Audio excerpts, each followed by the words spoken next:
good morning, good afternoon, at saka good evening sa ating mga mag-aaral sa BSED Filipino na nakikinig sa ating talakayan para sa araw na ito.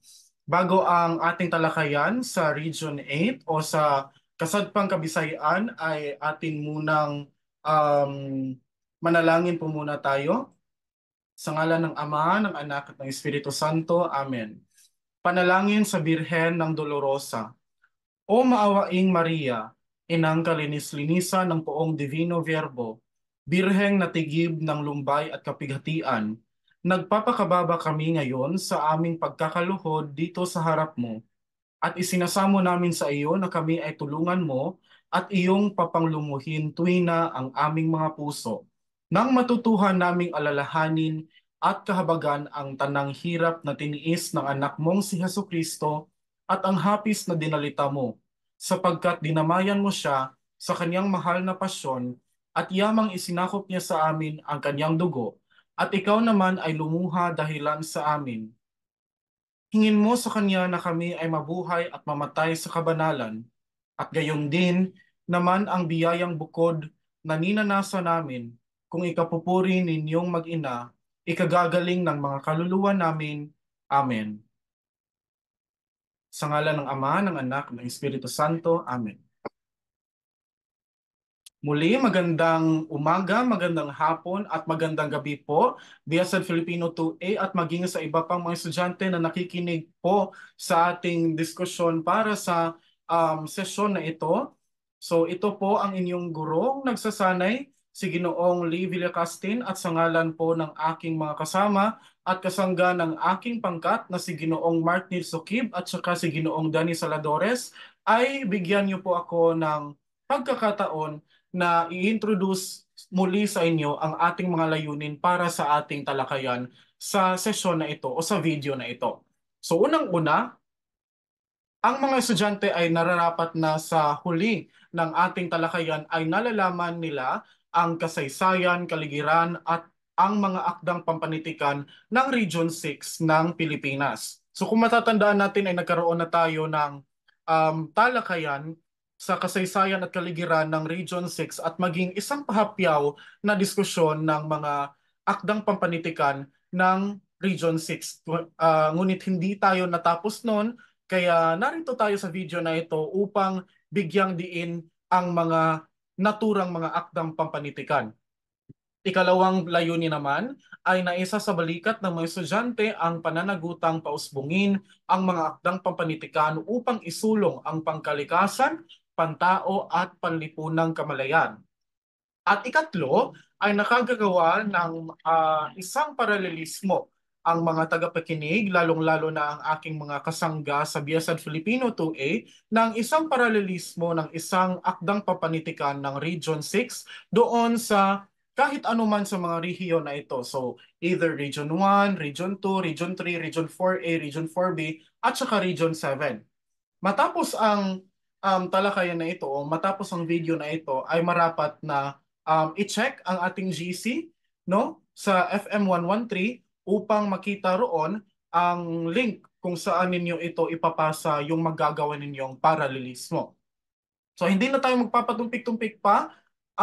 Welcome back sa ating journey together, my dear students, sa Region 6 o sa Kasadpang Kabisayan. So unang-una, mayroon tayong tinatawag na awiting bayan. Sa kahit anumang lipunan, my dear students, hindi talaga mawawala yung mga awiting bayan na tinatawag. At kung mapapansin ninyo, yung mga awiting bayan dito sa Region 6 ay kapara lang siya ng iba pang mga awiting bayan natin sa iba pang mga rehiyon at sa iba pang mga puok dito sa Pilipinas. Halimbawa ay mayroon tayong mga tinatawag na mga awiting bayan na pampatulog ng bata at saka mga awiting bayan na sumasalamin at sumasabalikat sa mga pamumuhay o yung everyday life na tinatawag ng ating mga kapatid dito sa Pilipinas sa iba't ibang rehiyon. So bisan asa pa no, bisan unsa pa ka different or bisan unsa pa ka layo ang mga barriers sa usag-usa natong mga Pilipino, there are still many factors that unite us. And number one na ana is through music, through songs. So first and foremost, mayroon tayong example dito, yung pampatulog ng bata o yung tinatawag nating ili-ili. Isa itong hele o uyayi na tinatawag sa iba pang rehiyon, if I'm not mistaken, sa Region 1, na ginagawa itong o ginagamit ito ng mga magulang upang ipatulog ang kanilang mga anak. At mayroon din tayong si Philemon na nagpapakita ng pamumuhay ng pangingisda at pamumuhay in general. So, my dear students, allow me to sing it for you, yung tinatawag nating ili-ili at saka yung si Philemon. Dito muna tayo sa ili-ili.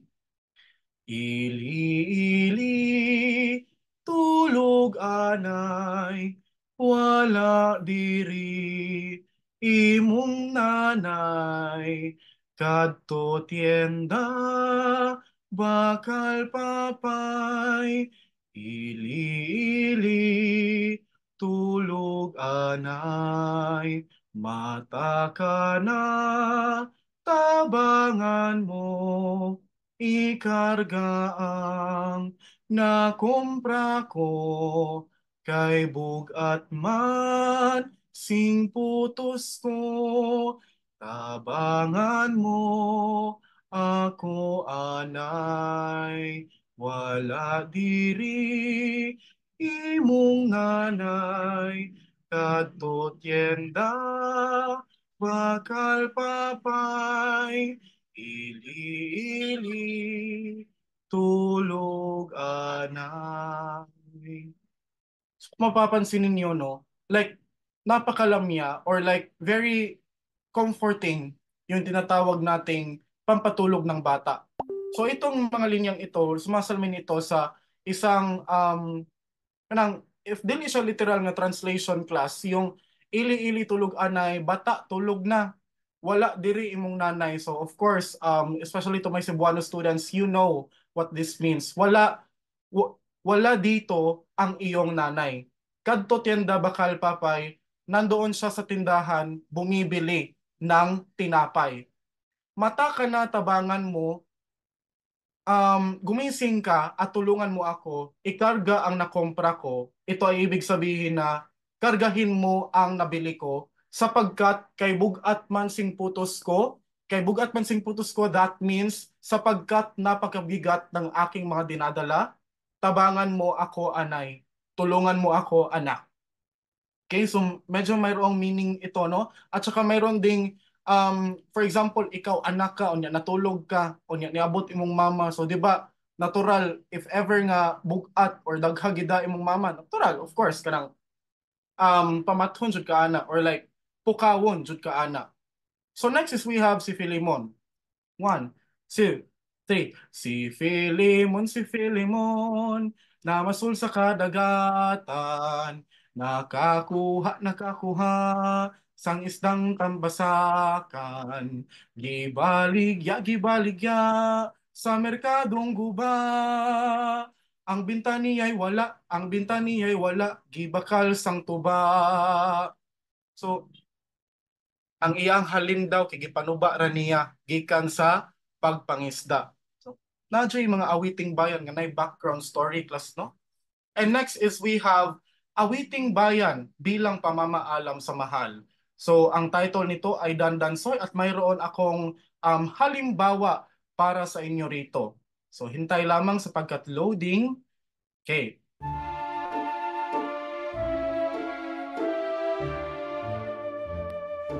Dandan soy bayaan kay ka pauli ako sa payan o galing ko nikaw ilaon ang payan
Alright, class. Sige. So yun yung tinatawag nating mga awiting bayan ng Region 6. Okay. A while. Okay. Sige. So next naman ay mayroon tayong paktakon o yung tinatawag nating tigmo dito sa Region 7, particular na dito sa Kabisayang gitna o Central Visayas dito sa Cebu. At ito ay isang pangungusap o tanong na may doble o nakatagong kahulugan na nilulutas bilang isang palaisipan. At tinatawag ding palaisipan ang paktakon na isang bugtong. So my dear students, hindi ko i-reveal kung ano-ano yung mga paktakon na nandito sa ating slides para sa ating session ngayon. So yung gusto kong gawin ninyo, since i-upload ko ito sa YouTube, at habang kayo ay nanonood sa ating talakayan para sa session na ito, ay gusto kong tapusin ninyo at talagang panoorin ninyo ang ating talakayan upang malaman ang ilan kaya yung mga paktakon na nandito sa ating talakayan para sa session. So, mayroon tayong iba't ibang mga paktakon. So gusto kong sagutan ninyo ang lahat ng mga tigmong ito o yung mga paktakong ito at i-comment nyo yan sa ibaba ng ating YouTube video o di kaya sa Facebook o kung saan ko ito i-upload maging sa Google Classroom natin kung gustuhin ninyo. Okay? So, kasunod naman ay ang sugilanon. Ang sugilanon ay isang mito ukol sa pinagmulan, alamat, kwentong bayan, pabula at kwento ng mga manloloko. So sino nga ba yung mga manloloko dyan? Comment nyo nga sa ibaba kung sinong mga manloloko. This one's for you. Char lang. Okay. So ano-ano nga ba yung mga iba't ibang mga example na maibibigay ko para sa inyo na gumikan sa Region 6 nga matawag yun na to nga sugilanon. So we have two actually. So first, alamat ng patay na sapa ng San Nicolas at alamat ng bundok Kanlaon. So dito muna tayo sa alamat ng patay na sapa ng San Nicolas. Yung nakikita ninyo sa inyong screen, my dear students, ito lamang yung bale summary ng ating talakayan o summary ng naturang alamat na matatagpuan o nagmula sa Region 6. Ngunit babasahin ko sa inyo kung ano nga ba talaga yung naganap sa alamat na ito upang bali mahatagan bito mong idea kung unsay nahitabo and then kung unsay relevance niya sa society sa Region 6, no? So kay ang alamat ng patay na sapa ng San Nicolas kay tinuturo nito ang kagandahang asal at ang thought, my dear students, na yung jealousy na tinatawag o yung hindi pagiging kontento sa kung anuman ang nasa buhay mo na ngayon ay wala lamang ibang patutunguhan kundi yung kasawian mo at kasawian ng iyong mga mahal sa buhay o yung mga tinatawag nating mga kapwa-tao mo. So, alamat ng patay na sapa ng San Nicolas mula sa mga Ilonggo. Isang matanda ang lumitaw sa loob ng gubat na malapit sa baryo ng San Nicolas kung saan ito lamang ang tawiran upang makarating sa bayan. Ito raw ay madalas tumungo sa isang puok na ang ilog ay dinadaluyan ng tubig na mainit. Ang lugar na ito ay di madalas tunguhin ng tao. Minsan, isang lalaki na galing pa sa bayan ang napadaan dito at naibigang uminom ng tubig dahil sa kauhawan. Nakapulot ito ng maliliit na ginto. Namangha ito nang ang matanda ay biglang lumitaw at sinabing, "Mapalad ka binata at may puso kang dakila. Umuwi ka na at iyan ay gamitin mo sa kabutihan." Nagpasalamat ang binata sa matanda. Simula noon ay guminhawa na ang buhay ng binata at nakatutulong pa ito sa mahihirap. Minsan, siya ay nagpunta sa ilog upang magpasalamat sa matanda. Namanmanan siya ng mainggitin niyang kapitbahay na lalaki kaya't sinundan siya nito upang alamin kung saan niya talaga kinukuha ang mga ginto. Natuklasan nitong sa ilog mainit lamang pala. Habang nakatalikod ang binata, ay pinukpok nito sa ulo ng bato hanggang sa ito ay maligo ng sarili nitong dugo. Tuwang-tuwa at halos lumuwa ang mata ng mainggiting lalaki sa pagkakita niya sa maraming ginto sa gilid ng ilog.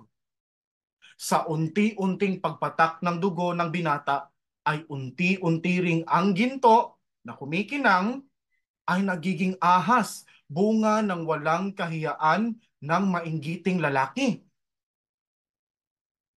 Biglang lumitaw ang matandang mahiwaga at nagsabing, bunga ng kahinaan ng tao sa tukso. Mula ngayon, ang ilog na nagtataglay ng init ay magiging malamig pa sa bangkay, at kahit anong klaseng hayop ay walang mabubuhay. At ikaw, lalaking mainggitin, ay unti-unting mamamatay sa tuklaw ng ahas na iyon.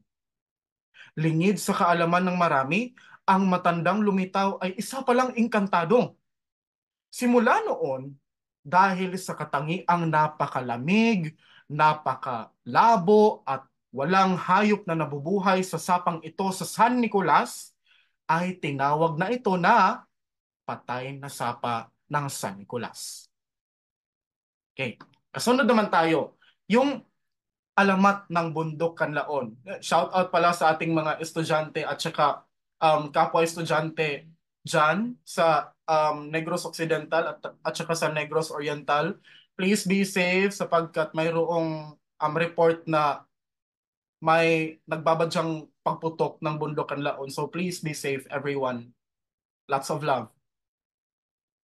Alamat ng Bundok Kanlaon.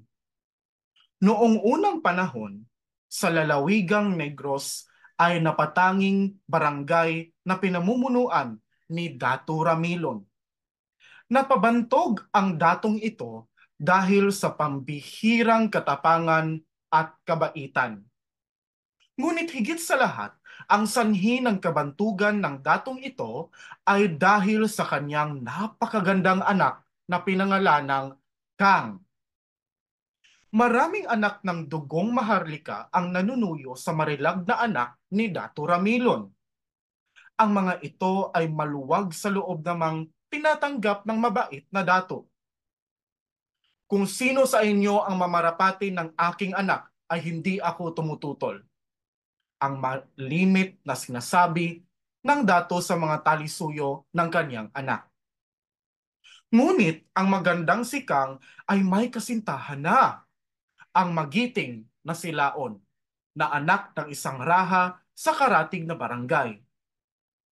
Isang araw, ang magkasintahan ay nagtapat kay Dato Ramilon. Si Laon po ang napili kong maging kapilas ng puso, kahit ngayon hinihingi namin ang iyong kapahintulutan upang kami makasal. Ani Kang. Siya pong tunay, mahal na dato, patotoo ni Laon. Kung gayo'y humanda kayo't sa pagbibilog ng buwan, ay ipapakasal ko kayo. Pasya ni Dato Ramilon. Nagdaos ng isang pagdiriwang ang buong barangay ni Dato Ramilon bilang pasalubong sa pag-iisang dibdib ni Kang at Laon. Ngunit, nang pinagbubuklod na ang dalawa, isang tauhan ang humarap sa dato at nagsabing umaahon sa pampang ang isang pangkat ng mga kawal na pinamumunuan ni Dato Subano ng Palawan. Kung gayo'y pahandain ang mga kawal sa pagtatanggol, utos ni Dato. Alam niyang si Dato Subanon ay masugid na mangingibig ng kanyang anak. Nagkalabanan dahil sa dami ng mga kawal ni Dato Subanon, ang mga kawal ni Dato Ramilon ay nagapi nang mapatay na si Dato Ramilon. At ang lahat ng kawal nito ay magkasamang tumakas si Kang at si Laon upang humingi ng saklolo sa karatig barangay. Ngunit tinugis sila ng mga kalabang kawal at nang abutan ay pinagsisibat ng walang patumangga. Magkayakap pa ng maglugmok ang magkasintahan. Kinabukasan, sa pook na kinabuwalan ng nasawing magkasintahan, ay may lumitaw na isang munting burol. At ito ay tinawag ng pansin sa mga kawal ni Dato Subanon. Diyan nabuwal si Nakang at Laon, bulalas ng isang kawal. Lumaki ng lumaki hanggang sa maging bundok na malaki, na nang lumaoy tinawag na bundok ng Kang at Laon. At nang matagalan na ito'y naging bundok Kanlaon. So si class, yung alamat ay hindi lamang nagtuturo ng gaano nga ba kalayo ang iyong potensyal o iyong willingness para hamakin ang isang pagmamahal kung talagang mahal mo talaga ang isang tao. Tinuturo din ng mga alamat na ito ng Region 6 na kung ikaw ay jealous at kung ikaw ay hindi kontento sa iyong mga imuhang resources, class, it will just lead to nothingness. It will lead to destruction, not only among yourself, but in your community. Okay? So dapat magpakabait talaga tayo at kung mayroon tayong pinaninindigan, dapat natin itong ipaglaban. Okay, next. Pakta ko number 1. Okay. Ini ang iya sang Ginoo, mas mataas pa sang balay. O, ito ay pag-aari ng Diyos, mas mataas pa kaysa sa bahay. Ano ito? Sa kaha. Ito ay pag-aari ng Diyos, mas mataas pa kaysa sa bahay. 1, 2, 3, 4, 5, 6, 7, 8. Clue, kay kuan siya. Utan. Iba mo ana, comment nyo yan sa ibaba. Okay, next. Dito naman tayo sa mga kwentong bayan. Kaning mga kwentong bayan, class, if ato ang i-mention ang panay, kay daghan jud kay ni silang mga pambato. This is how colorful the tapestry of the culture, arts, and literature of Panay Island, or Region 6 to be precise, is very rich. So ito yung pinili naming grupo na ang bigyang pansin. So meron tayong Dulman, meron tayong Aswang, meron tayong Maria Labo, meron tayong Wakwak, Sigbin, diingon nato. Muna tayo sa Dulman. Kaning Dulman, guys, anak sila nga kuan daw, if magpakusog daw kag dagan, gabi ipadyong dako, and then at some cases kay mag-ulan, na di tendency nga kani sila mo magpakita. And mao ni sila ang rason nganong naay aksidente sa dalan. Kay as if naay mo tabok sa dalan, pero wala di ito. O niya mo kambyo ang ilahang sakyanan, niya wala di ay. So, bangin yung patutunguhan o di kaya ay mababangga sa iba pang sasakyan o sa isang poste o anumang bagay na nasa kalsada. And wait, there's more. Ito raw yung mga nilalang na sinasabi nila nga, huy, ini ka haya, dapat nadyo na magbantay pirmi sa patay. Nadyo na magbilar pirmi sa patay. Especially if ang gikamatyan kay nabangga or nadisgrasya sa dalan. Nga naman, take for instance nga, na-aksidente na ang tao. O niya, makit-an na. Katong makit-an nga lawas, nga patayng lawas, dili daw tumao. Ang Dulman daw to nga nagplay og optical illusion kumbaga nga ang kanang namatay kay lawas sa namatay pero originally if nakay third eye makit-an daw nimo nga dili jud ang patay. Kuan daw na siya kanang bani ba na or kanang like punuan sa saging. So ilisan sa punuan sa saging ang katong patayng lawas kay mauitig ang kaning mga Dulman di ay mauitig hawas sa mga kalag gikan sa atuang kalibutan padung sa pikas nga kalibutan. So mao na ang first version. Katong going back ta sa katong version nako class nga nadunggan nga kanang mao na sila mo ilis sa kanang kuan. Ay katong dapat lagi kuno nga naay magbantay every bilar. Kay basin unya nga if wala mo bantay naaday unwanted guest or like kinsa man na uy wala na ilhi nga bisita nga mamilar. Nga kinsa man na uy. Unya kuan na de ito. dili ingon nato na dito or si Dulman to nga kwaon niya ang patay unya ilisan og kanang punuan sa saging unya kitang mga tao ang makit-an nato nga naa sa lungon kay kanang patay nga lawas ato ang minahal sa kinabuhi or ato ang amigo pero giilisan na dito punuan sa saging. So what does this teach us? Number one, please be safe on the road. And number two, huwag nating kalimutan ang ating mga mahal sa buhay. Ipagdasal natin sila at tratuhin pa rin natin na pamilya sila sapagkat they shared um, their expertise, they shared their time and their sacrifices with us while they were still here with us on earth. So that's for Dulman. Ikaduha, ang aswang. I don't know if you have ever heard kaning si Teniente Gimo bitaw. Kani si Teniente Gimo daw class kay mao ni siya ang Teniente de Barangay sa Dueñas. Naana siya sa Region 6. Ang Dueñas kay nagpista daw to. And then ang iyahang anak kay naay giimbitar nga ihang friend from school. So dito sila nanihapon sa ilahan ni Teniente Gimo. They ate as one family and then ni anak daw while nagkaon sila as one family with the guest sa dining table ni anak si Teniente Gimo nga ari na lang tugday kay late na sa gabi iba may anak. So dito natulog si iyahang anak ni Teniente Gimo ug ang iyahang friend, iyahang classmate. So kato siya.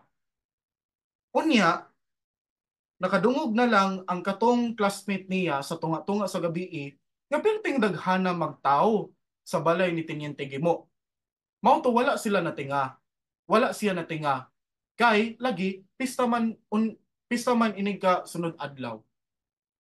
Unya dito while naalimpungatan pa siya, naalimungawan pa siya, nakadungog siya nga si Teniente Gimo naay gisugo nga iyahang kaila nga patiya ang kanang babay nga natulog sa sulod sa kwarto, kanang batang babay nga natulog sa sulod sa kwarto, kanang naay relo. Unya katong friend sa iyang anak ni Teniente Gimo may relo.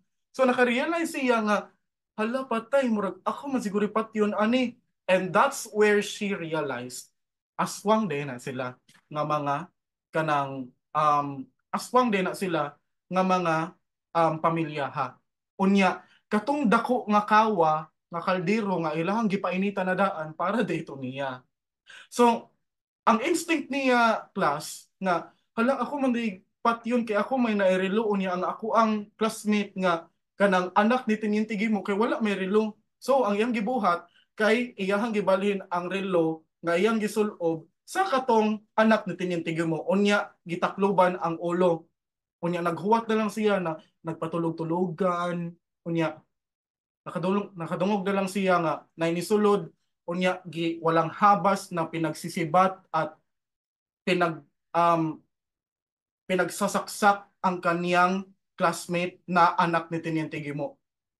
Unya, na-realize nila nga anak dito ni Teniente Gimo, na-realize po di Teniente Gimo nga anak to niya pag hawas na pagdala dito sa kaldero nga anak din niya. And that's where the scary part happens. Kaya nakita niya mismo nga si Teniente Gimo kay iyahang gilapa ang iyahang mga katabang nga iyahang gisugo nga ipapatay unta siya katong iyahang classmate.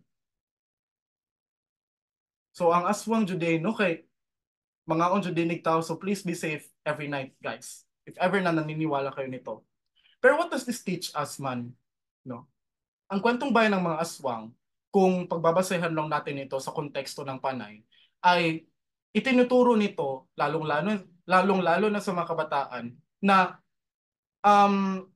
hindi dapat maglakwat siya, especially kung hindi mo gaano kilala yung lugar kung saan ka naglalakwat siya at kung hindi naman gaano karami ang mga kasama mo.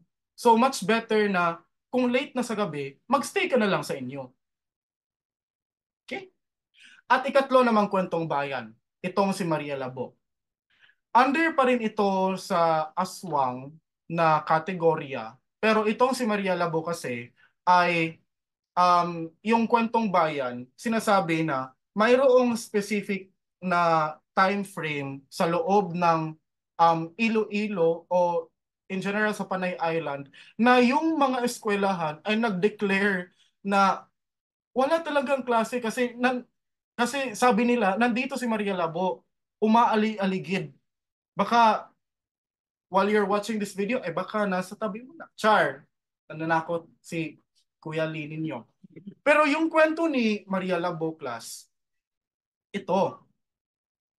Si Maria Labo ay isang simpleng may bahay lamang ng isang pulis at saka fast forward na lamang. Napagdesisyon na ni Maria Labo na pumunta sa ibang bansa upang matustusan ang lumalaking pangangailangan ng kanyang pamilya. So doon sa ibang bansa ay nagtrabaho siya bilang isang domestic helper.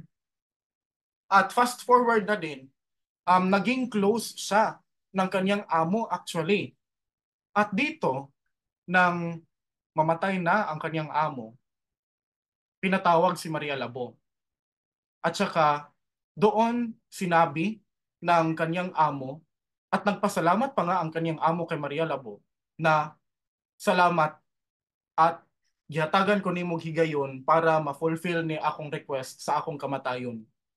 So unsa man na siya nga request, guys? Based sa story, giluwa daw sa tiguang ang katong black nga bato. Giluwa black nga bato. Nasay uban nga kanang variation nga black daw nga sisiyo, black nga sisiyo and then giluwa sa.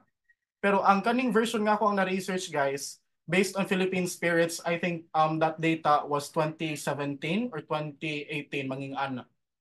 Based on Philippine Spirits, giluwa ang bato and then gipa kaon ni Maria Labo. Ni after ato kay kanang niuli si Maria Labo diri sa Pilipinas, ang dating mahinhin, ang dating sweet na may bahay ay biglang nagbago. Mainitin na ang ulo, napakatahimik, at saka parang aligaga at parang hindi mo maipaliwanag kung ano nga ba yung iniisip o ano nga ba yung motibo niya. But one thing's for sure, class, may nagbago talaga kay Maria Labo nang siya'y dumating at bumalik mula sa ibang bansa tungo dito sa Pilipinas. Fast forward, nakita na lang sa iyahang bana nga polis ang iyahang asawa nga si Maria Labo nga nag-chop-chop og something sa ilahang kusina. Onya, sisyo pangutana nga, Oy Maria, asa man itong anak? Walang imik si Maria. Oy Maria, parang wala namang kung kausap dito eh. Wala pa rin imik si Maria. Nakita na lang niya yung kanyang anak na lalaki na nakalupasay sa gilid. At yung position daw ng anak na lalaki ay pa ganito. Yung parang natatabunan yung ulo ba. So, nang gisingin niya ang kanyang anak na natutulog sa gilid. Gumising talaga ito. Ngunit nakita ng kanyang bana na pulis na may sugat dito sa ulo. Tapos tinanong niya, anong nangyari dyan? Anong nangyari dyan? Tapos sinabi ng bata na, yung kapatid ko po namatay, pinatay niya. Sino pumatay? Tapos tinuro niya yung kanyang ina. Tinuro niya si Maria Labo. Okay? Tapos tiningnan na lang nila sa ref. Nakita talaga nila yung laman loob at saka yung putol na katawan ng kanyang anak. So dito murag naludan siya and then naglagot siya ni Maria Labo. Sa kanyang galit ay kanyang tinaga si Maria Labo at yun yung origin kung bakit napakalaki ng sugat ni Maria Labo dito sa mukha. Yung bali, napakalalim na laslas. At hanggang ngayon, si Maria Labo ay umaali-aligid pa raw.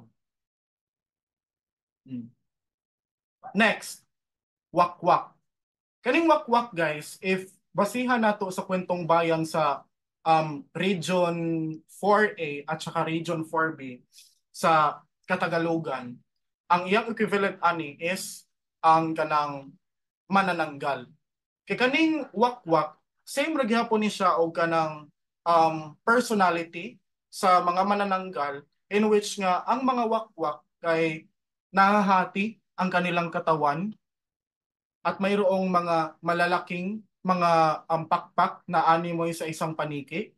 At saka yung kanilang dila ay mayroon silang ability na i-extend bitaw, like mutaas jud kaayo kaya ron maglupad-lupad sila, unya na sila sa ato, unya naay kanang lungag, unya.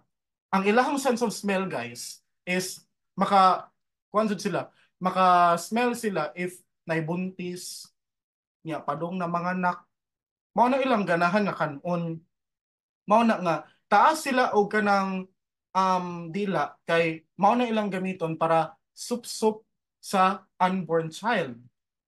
And ang pangontra nito ay hanapin ang kaputol ng katawan ng wakwak at saka lagyan ng abo, ng asin at saka ng garlic or kanang ahos. Okay? And then, if sa Katagalugan, based sa mga kwentong bayan na aking nabasa doon sa Katagalugan, most commonly, yung mga manananggal ay yung mga babae. Okay? Yung mga babaeng mga mangkukulam. Pero dito sa Panay, dito sa Region 6, malimit na mga wakwak ay yung mga lalaki naman. Okay? So, be safe, everyone. Baka nandyan lang yan sa tabi-tabi. Char. Next naman ay yung sigbin. Yung sigbin dito sa atin sa Cebu ay dinidescribe siya na isang yung katawan ay yung sa kambing at saka yung ulo ay sa kanang yung ulo ay sa aso. Ngunit yung sigbin ng Region 6 ay same lang din.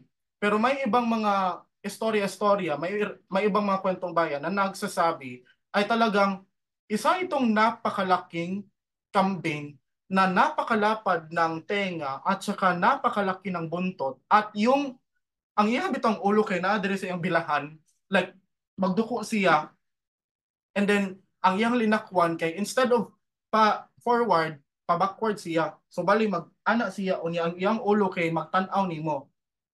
And ang istorya ani is kani daw mga sigbin kay mao daw ni ang pangbantayan sa mga dato nga mga angkan sa Region 6, mao na nga ma-maintain ang ilahang pagkadato for how many generations pa, no?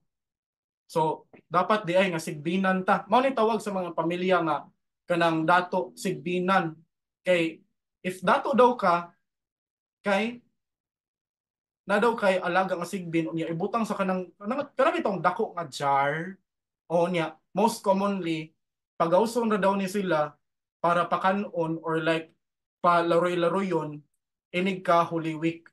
So Holy Week naman next week, guys, so manggawa sa mga sigbin. My God, char, joke lang. Bitaw. So yeah, daghan kay mga common ang Region 7 ug ang Region 6. Especially aning last one, which is diingon nato.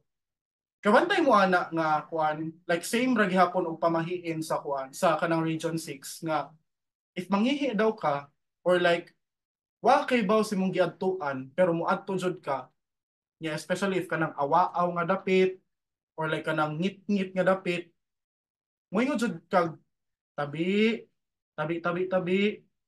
Kaya ang tendency ana, most especially if manghihi ka or imuhang maagian or imuhang kanang ilahang matumban ang ilahang panimalay, tendency ana is sumbalikan ka.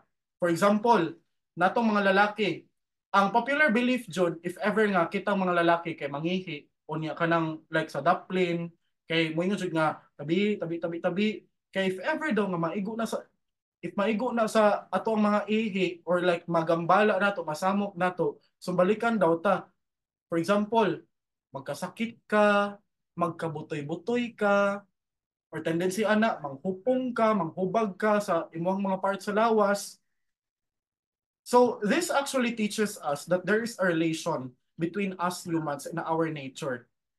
Kaya even if we do not believe in them, our belief tells us, especially if if you are a devout Catholic, just as me, we really believe nga there are really elementals in the world. So it's also kanang not to acknowledge their presence, but to actually be careful in the spiritual warfare that we are experiencing right now. So yun yung mga kwentong bayan. Alam kong mayroon pang marami kayong mga nalalaman na kwentong bayan ng Region 6. Comment nyo ngayon sa ibaba kung ano pa yung ibang nalalaman nyo na kwentong bayan o mga mythical creatures ng Region 6. Taktako number 2. Sang diutay ay alibangbang, sang madako ay latigo. Sang diutay ay alibangbang, sang madako ay latigo. Nang maliit ay paru-paro, nang lumaki ay latigo. Nang maliit ay paru-paro, nang lumaki ay latigo. Saka na. Comment. Okay, next.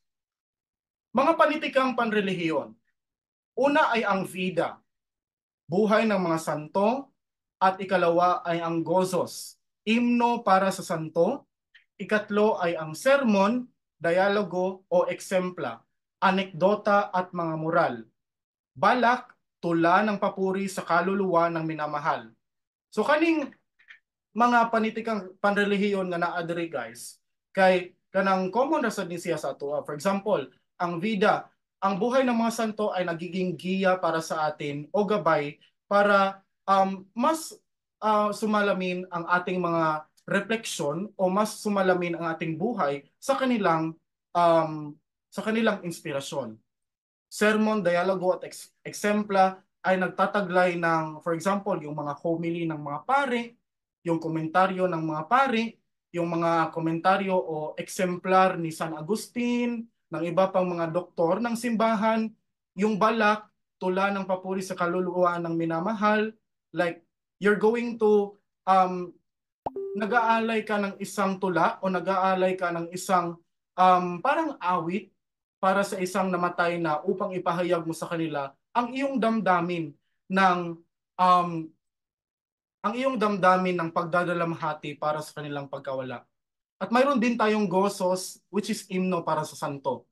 So dito sa Cebu, kung mayroon tayong Gozos kay Santo Niño, yung Bato Balani sa Gugma, yung Region 6 ay mayroon din silang Gozos sa Virgen sang Candelaria. Ito ay isang imahen ng Birheng Maria at ng Batang Jesus, at ipaparinig ko ito sa inyo upang kayo'y mas maging aware na mayroon ding himno para sa santo para sa mula sa rehiyong ito. So atin pong pakinggan ang Gozos keng Virgen sang Candelaria o himno Birhen sa Candelaria.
Okay, so yun po ang himno sa Birhen ng Candelaria ng Haro. Birhen ng Candelaria, ipanalangin niyo po kami.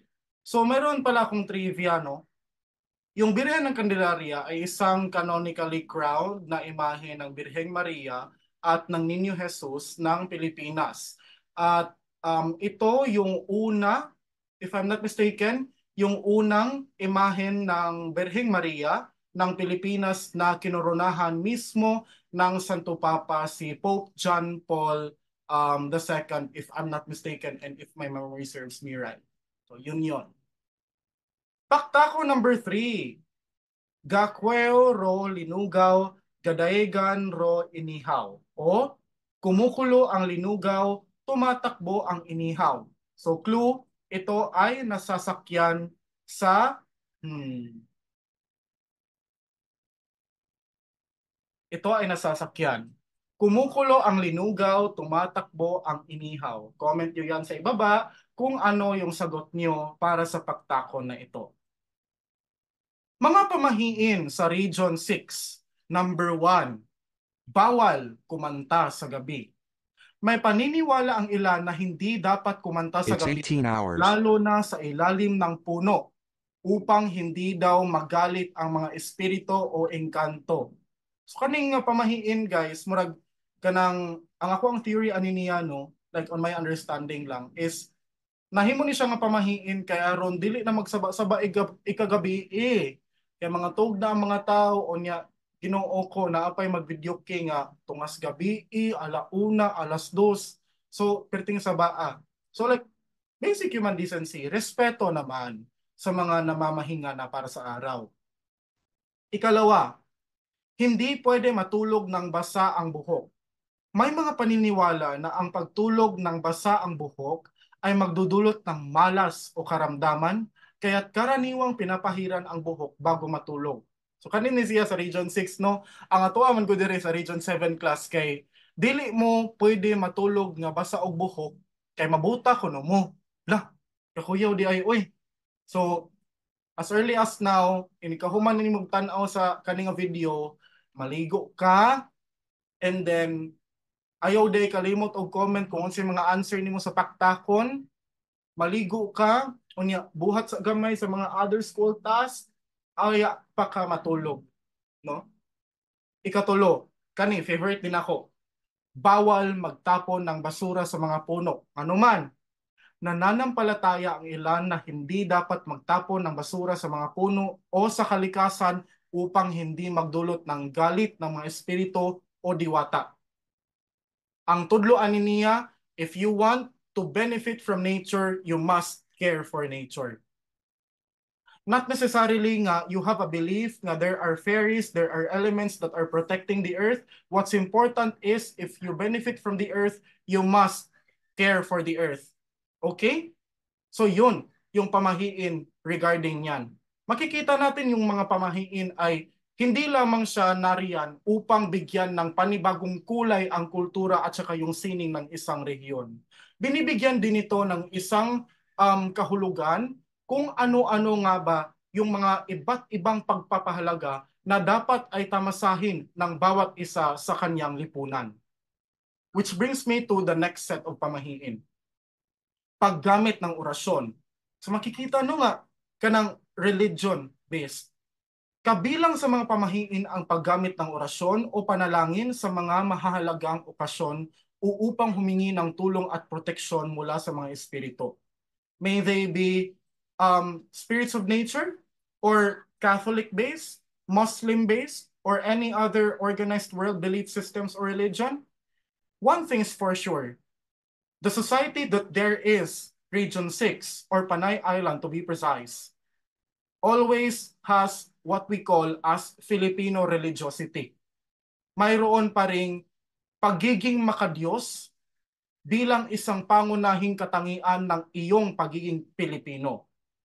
At panghuli, pag-aalay ng mga handa sa mga diwata. Kaya kanimang good ni siya, ang ilahaan ni is if ever daw nga na ay guest or kanang naay bisita, nya naay kanang hikay, naay kumbira, kay sige lang, pakanaan ninyo. Kay base niya diwata na mabuena santa. Pero what's the underlying condition here? Kung ito yung pinag-uusapan ng dahil sa pamahiin nito, ano nga ba yung kahulugan nito na mas malalim pa? Okay, so binibigyan nito ng kahulugan ang kultura ng Region 6 ng pagiging makatao at pagkamakalipunan. Kasi binibigyan nito ng sapat na gabay ang lipunan upang sabihin na, okay, kung naamoy kumbira, if you have something to share, then share it. Kung mayroon kayo, pues bigyan ninyo. Kung sumobra kayo, bigyan ninyo. Kung wala naman kayo, kung anong maibibigay ninyo, still share. Because that's the beauty of the human person. The beauty of the human person is that you can survive not only on material things. You survive because the people that surround you are just there. Because us as human beings, we are social animals. We are built to survive in a society. Okay? At narito na tayo sa huling parte ng ating talakayan, mga kilalang manunulat. So napakaraming mga kilalang manunulat mula sa Region 6, ngunit ito yung 5 na dapat nating kilalanin para sa ating talakayan. Unang-una ay si Mariano Perfecto, si Graciano Lopez Haina, si Magdalena Halandoni, si Heriberto Gumban at si Melchor Sichon. Si Graciano Lopez Haina ay isa sa mga ilustrado at ang may akda ng La Solidaridad, isang pahayagan noong ang kapanahunan ng propaganda ni na Jose Rizal at ni Marcelo H. del Pilar, at itong pahayagang ito ay nagpapakita ng ano nga ba ang kalagayan ng Pilipinas sa panahon ng pananakop ng mga Espanyol, at ito rin ang nagsilbing panawagan ng mga nasa luklukan o nasa maharlika ng lipunan sa kanilang kapanahunan upang ipaglaban ang kanilang karapatan at upang ipaglaban ang kanilang pagkakakilanlan bilang mga Pilipino. So yung counterpart nito ay yung kalayaan. Kasi yung kalayaan by Andres Bonifacio, ito yung mas ni-stick out sa mga katutubo. Whereas sa La Solidaridad, ito yung, kumbaga, newspaper of the elite. Ito yung pahayagang nasa wikang Espanyol. Kaya yung nasa luklukan ng lipunan, sila lang yung nagsisilbing mambabasa nito. So, ang ilahamanggong idea is that, okay, if the elite knows what we are fighting for, then might as well, maraming suporta yung dadating. Kasi may kaya yung mga nalalaman na dapat may ipaglaban tayo. So, kung ma-inspire natin sila, baka bigyan tayo nito ng suportang kinakailangan natin upang isulong ang pagbabagong gusto natin, na yung Pilipinas ay para sa mga Pilipino lang talaga. Yun, yung kay Graciano Lopez Haina. At yung kay Fray Butod na isang akdang pampanitikan mula kay Graciano na tumutulig sa kanang Catholic Church. Most specifically, the priests, the friars. So itong Fray Butod ay ipinapakita nito ang isang pari na umaabuso sa kanyang kapangyarihan. Kasi yung nangyari kasi noon, there is no separation of church and state pa man. Nakapagay ka ng particular part in history nga ang government, magbase sila sa kung unsay ingnon sa church. To which nga, nagbago yan sa ating lipunan ngayon na mayroon na talagang pagkakaiba ng simbahan, mayroon ng pagkakaiba ng pamahalaan. Pero kung kayo ang tatanungin, for example, may mga issue tayo ngayon na yung mga karapatang pantao, yung same-sex marriage na tinatawag, yung civil union na tinatawag, mga iba't ibang usaping panlipunan. Ang tanong ko sa inyo, yung simbahan, mayroon nga bang paninindigan para rito? O may karapatan ba silang paninindigan dito? Isa lamang itong katanungan na marahil ay nasa ating mga isipan at siyang lumilitaw ng iba't ibang mga kuro-kuro, ng iba't ibang mga pangatwiran na tsak namang pinasisinaan natin ngayon. So yun, yung background ni Graciano Lopez Haina. at kung paano siya nagiging relevant sa ating lipunan ngayon. Mayroon din tayong si Mariano Perfecto na nagsalin sa pasyon sa wikang Hiligaynon noong taong 1884, si Magdalena Halanduni na nagpauso sa tulang Malayang Taludturan o yung free verse, at mayroon din tayong talakayan tungkol kay Heriberto Gumban na siyang tinatawag ng ama ng panitikang Bisaya base sa aming pananaliksik, at mayroon din tayong talakayan na dumadalumat kay Melchor Sichon na siyang tagapagtaguyod ng panulaang Aklanon. So 5 lamang ito sila. Ngunit ito yung sinasabi, yung mensahe natin. Mensahe na ating malalaman o ating ma-internalize kung pag-aaralan natin ito sila. They are different people but they tell the same message to all of us. It is that where literature and society meets, that is where literature comes in as a necessity for society to be built on. Literature is nothing but a foundation of society itself. Kasi isa yung panitikan natin na naging pundasyon upang tayo'y lumaya mula sa mga sino mang sumakop sa atin sa ating kapanahunan bilang isang republika at bilang isang bansa, bilang isang bayan. So nothing stops us, my dear students, to really internalize our job to preserve these forms of literature. And that, my dear students, is the challenge I want you, I, and all of us want to partake. Na hindi lamang maging tagapagtaguyod ng wika, bagkus ay maging tagapagtaguyod ng ating sining, kultura, at ang lubhang mahalaga ay ang ating panitikan at wika. Upang ating ma-achieve, ating mapagtagumpayan na ang ating lipunan ay maging mulat sa realidad at ipinaglalaban kung ano talaga ang tama at kung ano ang kinakailangan upang mas maging masagana, mas maging mapayapa, at mas maging maunlad ang ating sambayanang Pilipino. And that takes us to Paktako number 4. Manubo nga bukid, hindi makita sa mga mata. Mababang bundok, ngunit hindi mahagip. Mababang bundok, ngunit hindi mahagip. Unsa ka na? At mulit-muli, if I may reiterate, ang ating panitikan ang siya nawang maging pundasyon upang tayo ay maging mapayapa at maunlad na mamamayan. Muli, ito si Ginoong Lee Villacastin at sa ngalan ng aking mga kasangga na sina Ginoong Dennis Saladores at Ginoong Mark Neil Sokib ng Biasad Filipino 2A, ito ang inyong talakayan ng Kasadpang Kabisayan o Region 6 ng Visayas. Saying, good morning, good afternoon, good evening to each and every one of you, to whatever time slot you are listening to our discussion. Keep safe, amping ug ampo. Daghang salamat.